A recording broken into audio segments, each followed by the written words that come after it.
In this episode of Travelogue, we take you to Malaysia, a country with a potpourri of cultures. We'll visit a vibrant historical town, see the different cultures that dominate Malaysia, and learn the secret to a harmonious multicultural population.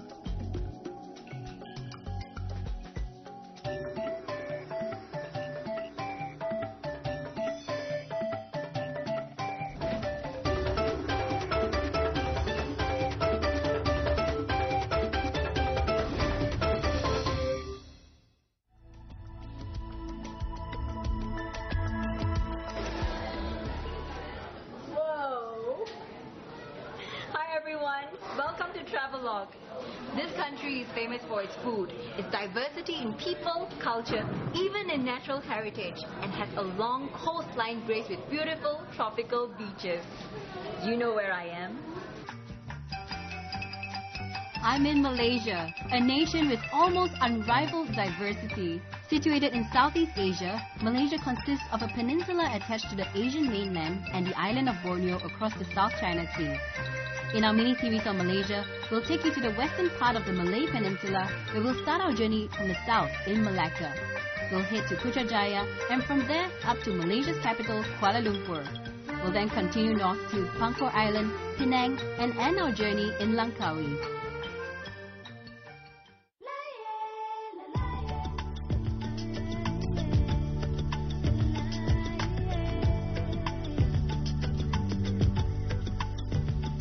Malacca used to be a major port along the spice route in the 15th century, and the histories of the Malays are also said to have started here. Hence, we've decided to start our journey in the historical Malacca. Every time you flip through brochures on Malacca, you're bound to see pictures of this place, the Dutch Square or Red Square. It's a great starting point for visiting the old part of Malacca, and also a good spot to people watch and to meet people. You got a very cool car! How long have you had this car? I had it for 2 years now. 2 years? It's vintage. Are you Malaccan? Oh, yes. Food-wise, what would you recommend? Well, I think the Baba Nyonya food is very nice here. Yeah. Okay. Sure, yeah. Baba Nyonya food, yes. Okay. Shall we go for a ride? Just like... If you want to go around, Yes, just one round.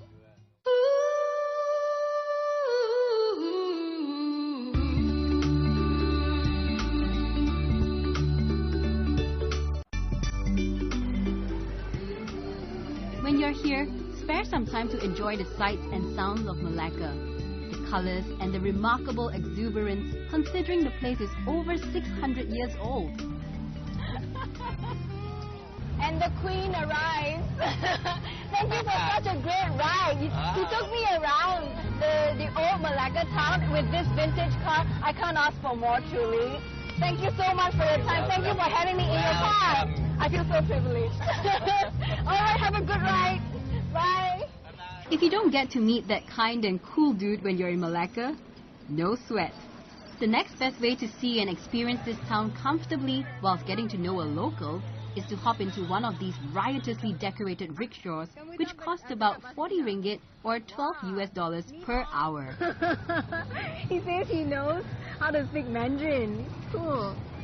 It's thanks to Malacca's commitment to preserving its past that the younger generations are able to enjoy the extraordinary story of the empire's rise and fall here. We do the plastering to maintain it, to prevent it from falling. Okay, so Yeah, was it already like that when the Portuguese came? No, Portuguese came is only like this. This is the Portuguese people. Okay. Right? This plaster is done in 19th century, 20th century. Okay. Very much later. Yeah. This is all the Dutch sizes. Okay. Okay? The British standard don't have this. Yeah, it's usually the thick one. The one that we are using now currently for our houses is all British standard, the thicker one. This is 3/4 inch. Okay, so this would be the Dutchess, the Dutch Yeah, work. the Dutch work. And that's the Portuguese? That's the Portuguese work. Any signs of British here? After there's an arch hanging the bell for Yeah. hanging the bell, this is from the British. The Sultanate of Malacca was a powerful force in the 1400s due to its prime location for regional trade and the shelter it enjoyed from the monsoon winds. This attracted the Portuguese, Dutch and British, whose influence was felt in Malacca from the early 16th century until 1957. Up the hill is this chapel built by the Portuguese. The Dutch later turned it into a burial ground for the nobility. Now it's full of life and with great acoustics.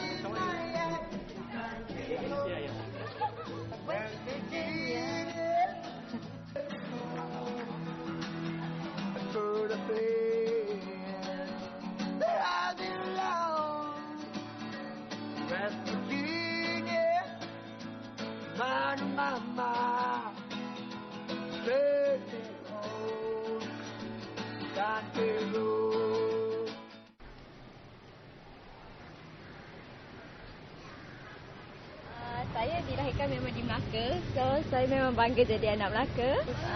Chinese lah, tapi Baba Nyonya. Okay, so kamu half. Due to Malacca's strategic location, pleasant climate and ample supply of fresh water, it has attracted many foreign traders, mainly the Chinese, not forgetting the Portuguese, Dutch and British. Hence, it's common to find locals with mixed ancestry, notably the Straits Chinese and Portuguese communities which still thrive in this bustling little town.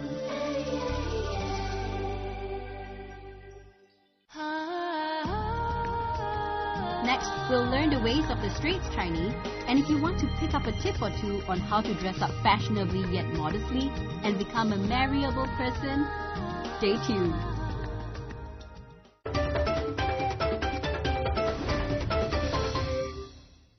Welcome back to Travelogue's Malaysia special and to where we left off in the first part, Malacca. Across the river from the Red Square is where the Chinese influence is felt most. Here you can witness old traditions and dyeing trades with old artisans making beaded shoes, rattan furniture, even coffins and gravestones. The old town of Malacca is a fairly easy place to get around on foot, as it's quite a small area. So small, in fact, we can actually hear someone familiar approaching. Hi, good morning.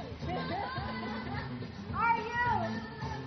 Yeah, get me some photo. I want it in my Facebook. Wow, cool. Okay. Alright, bye-bye. Okay. Alright, see ya.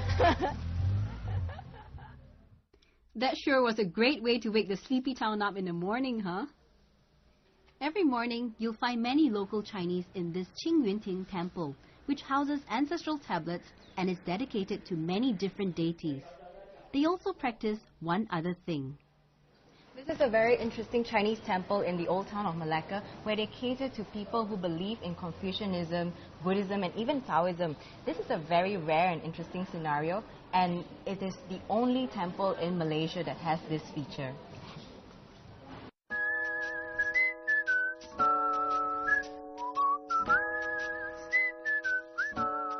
I think this temple's practice of the three doctrinal systems is a good analogy for Malaysia and Malacca. Malacca's long been a meeting place for various religions, and I believe the secret to the harmony of this multicultural population is respect.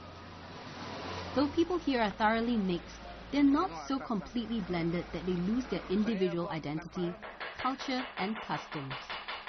Take the shoe shop for example. The Chinese culture still stands strong here as they continue making these traditional Malaccan beaded shoes and the infamous lotus shoes worn by women in China with bound feet right up till the early 1900s. This flower, yeah. How small it is. Can't imagine fitting my feet in there, my god. Of course, foot binding is hardly practiced anymore, but many people still find it fascinating looking at this ancient Chinese footwear.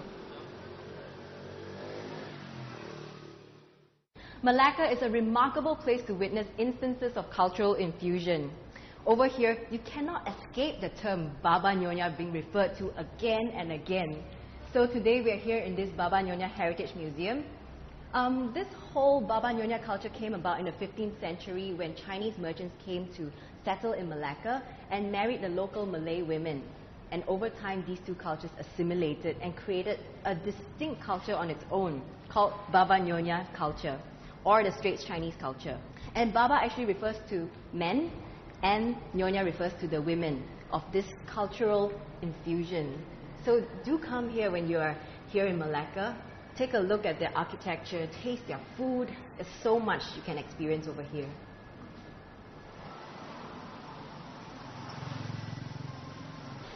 A book I once read compared Malaysians to a popular local dish called rojak, a mixed fruit salad in a sweet, thick sauce in which the flavors of the individual fruits are still maintained, but become different overall because of the special sauce binding them.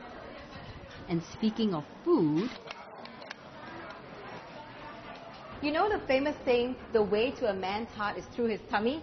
Well, we're about to learn what it takes to become a good, marryable nyonya.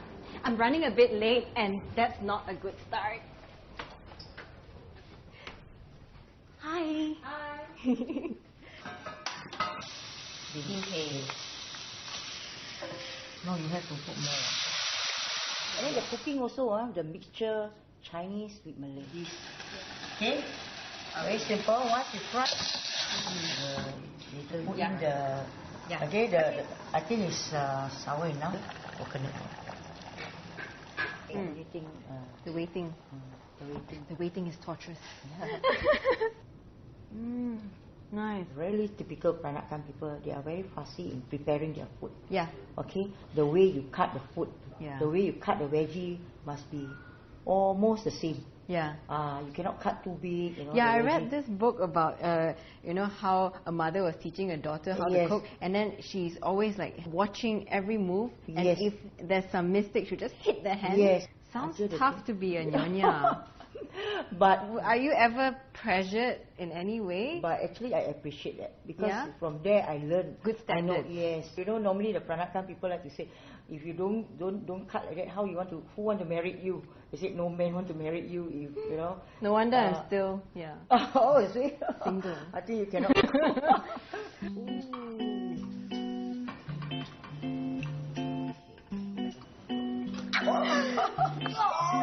I can't be in the kitchen. This is so embarrassing. and this completes the picture.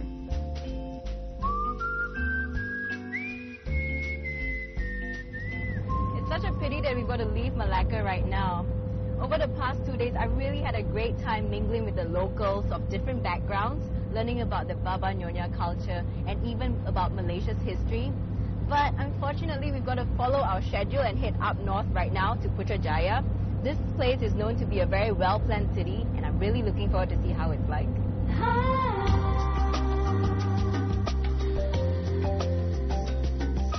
Putrajaya, nicknamed the Intelligent Garden City, is the country's administration hub integrating technology, culture and nature.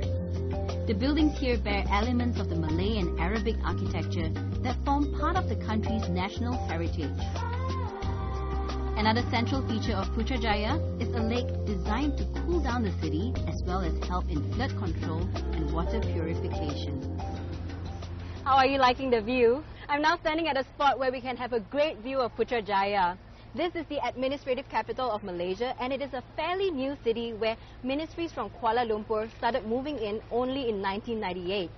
And if you're the type who enjoys modern architecture, this is the perfect place for you to marvel at them. Sure, Putrajaya is home to the Prime Minister's office and various ministries, but it's also a great place for the outdoorsy types, as 38% of the area is reserved for green spaces. Even the King of Malaysia has a royal retreat here. Speaking of the king, Malaysia has a unique political system of a rotational monarchy, with the sultans and rajas of the royal states taking turn to be king every 5 years. So we're now taking a cruise on Putrajaya Lake, and the name Putrajaya is actually derived from Malaysia's founding father, whose middle name is Putra, and Jaya in Malay means success. So Putrajaya actually gives like a very positive connotation to this administrative capital of Malaysia.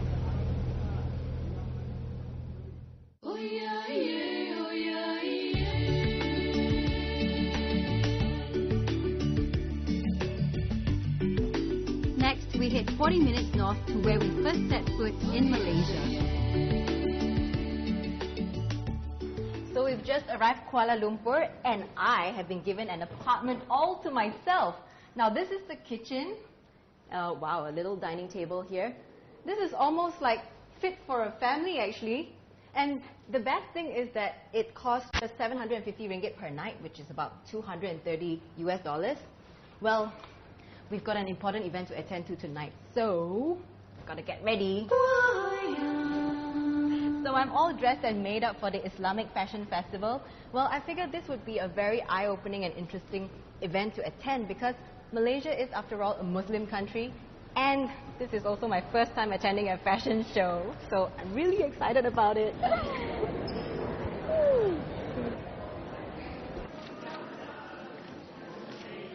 Alright, they're obviously not snapping away at me, as the Islamic Fashion Festival is a grand affair attended by royalty, diplomats, socialites, high government officials, celebrities, and fashionistas.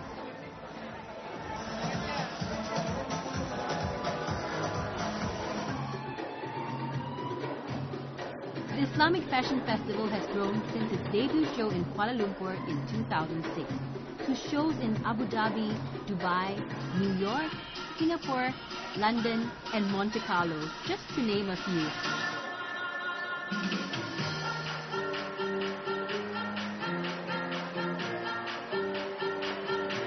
Despite Islam being the dominant and official religion of Malaysia, nearly all other major world religions have substantial representations here. Religion correlates strongly with ethnicity, with most Malays being Muslims, most Indians Hindus, and most Chinese Buddhists. But interracial marriages and the freedom of religion among the non-Muslim community mean that religious barriers have largely been broken down.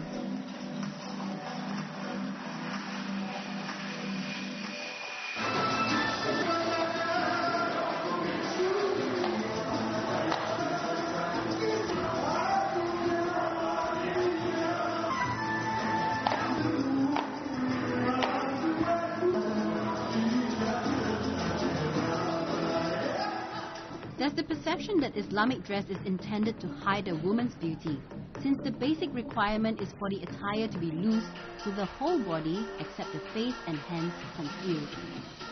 The festival sets out to show that Islamic dress isn't superficial that way. It's a reflection of a woman's behavior, modesty being the key word. And tonight's show invites us to understand and appreciate the call for women to cover up in Islam.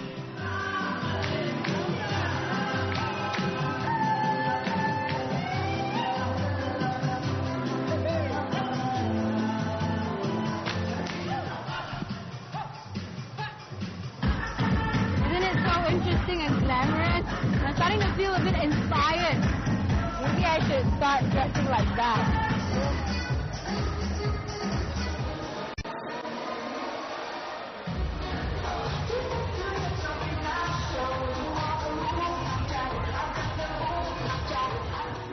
Kuala Lumpur, or as locals call it, KL, has a very vibrant nightlife. This may come as a surprise to some, as the city is the capital of a largely Muslim country. If this isn't your cup of tea, there are other choices for you, from laid-back lounges to 24-hour mamak stalls, which are down-to-earth food stalls run by Tamil Muslims, a definite hit amongst the locals. Where else have you been in Kuala Lumpur? Yeah, you've got to know how to cut the price. And yes, although Malaysia is a largely Muslim country, you can still find watering holes around.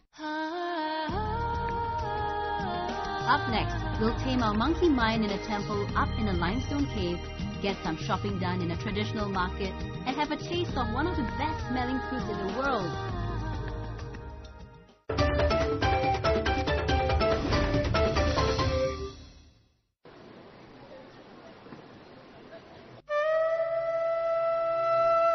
After all the glitz and glamour from last night, it's good to tame our monkey mind. And what better place to do that than in an Indian temple within a limestone cave just 13 kilometers north of Kuala Lumpur.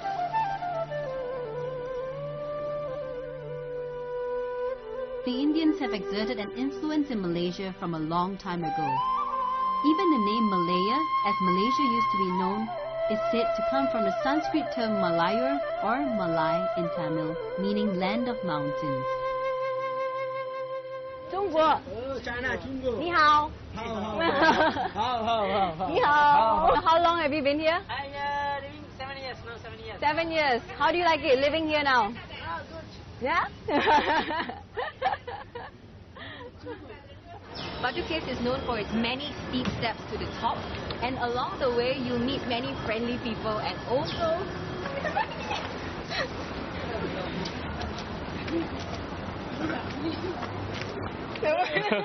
wow, okay, no.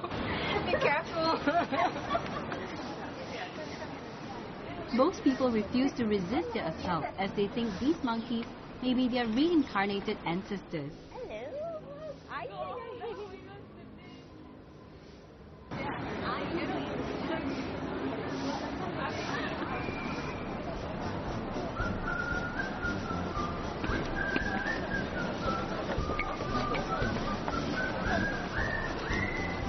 Many Hindu devotees come here to pay their respects to Lord Murugan, and during Thaipusam they have things pierced into their skin, their cheeks, their tongue. If you're interested in this, come here in January. Thaipusam is celebrated during the Tamil month of Thai, between January and February. Hindu devotees have heavy objects or kavadis attached to them with metal skewers and hooks as they ascend the 272 steps of Batu Caves. They believe it's not possible to reach God without effort and sacrifice. Only those who pass the test will be blessed. Monkey attack.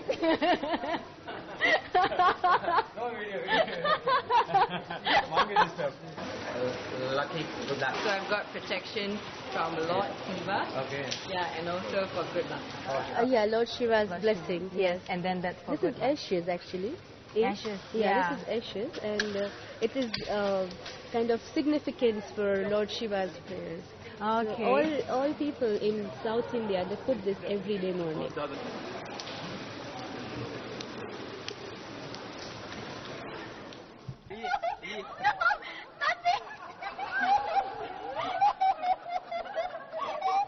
They're so vicious.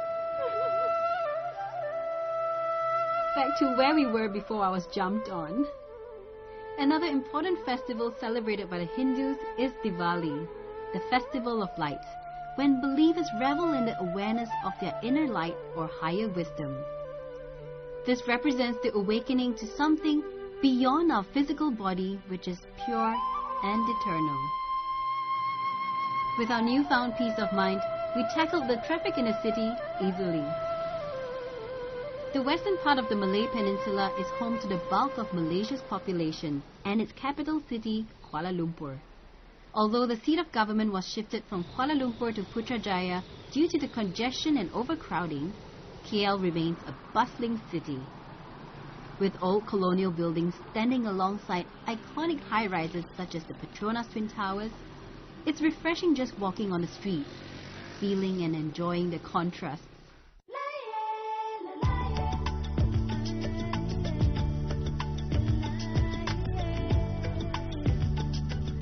Another great feature of Kuala Lumpur is that it's highly unlikely you get lost in the city if you don't know the Malay language.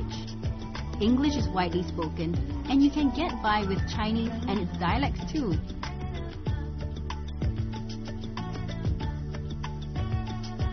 Malaysia is a melting pot of ethnicities, cultures and traditions, and KL being the capital makes it the perfect place to witness multiculturalism.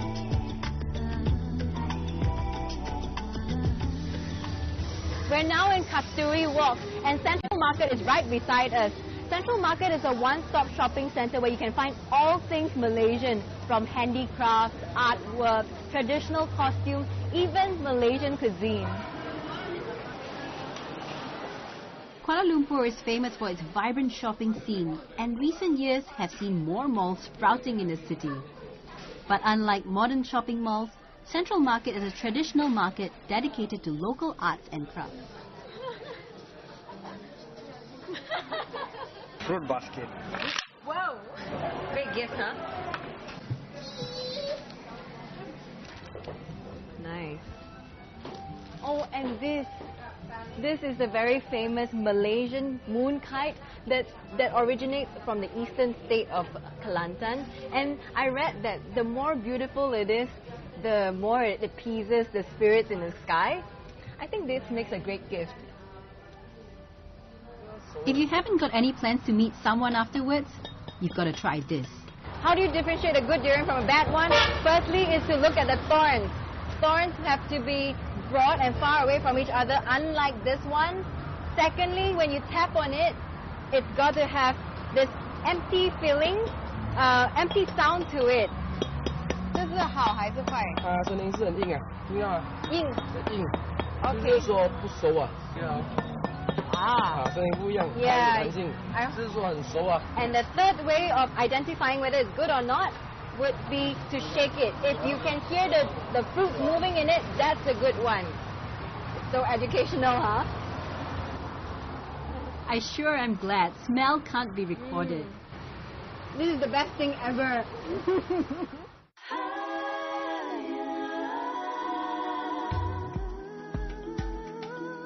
Malaysia is close to the equator, hence you should expect warm weather with an average temperature of 27 degrees Celsius all year round. But with climate change, I'd strongly suggest you have an umbrella handy daily. In just Malacca, Putrajaya and Kuala Lumpur alone, we've witnessed such contrast in terms of architecture, fashion and way of life. We even had a taste of the world's most offensive smelling fruit. I'm Kaylee Lam. I'll see you again in our Malaysia special when we head further north along the Straits of Malacca.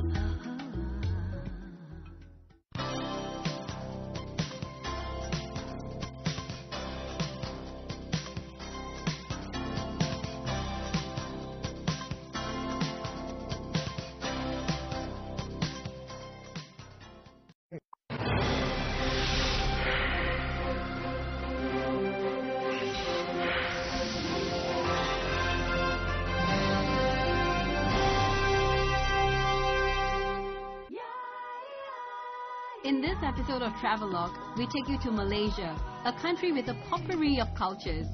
We'll visit a vibrant historical town, see the different cultures that dominate Malaysia, and learn the secret to a harmonious multicultural population.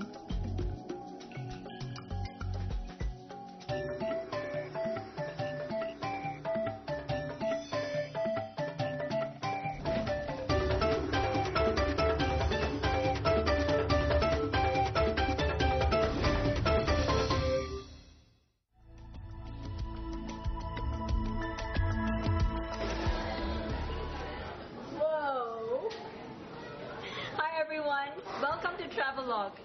This country is famous for its food, its diversity in people, culture, even in natural heritage, and has a long coastline graced with beautiful tropical beaches. Do you know where I am?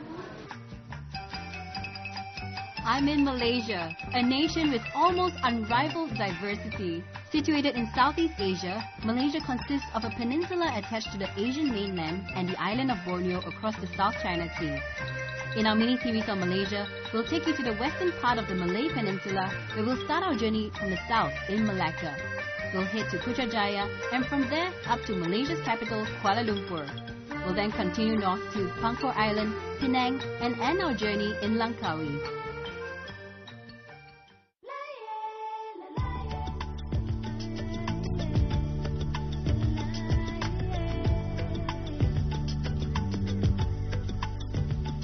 Malacca used to be a major port along the spice route in the 15th century, and the histories of the Malays are also said to have started here.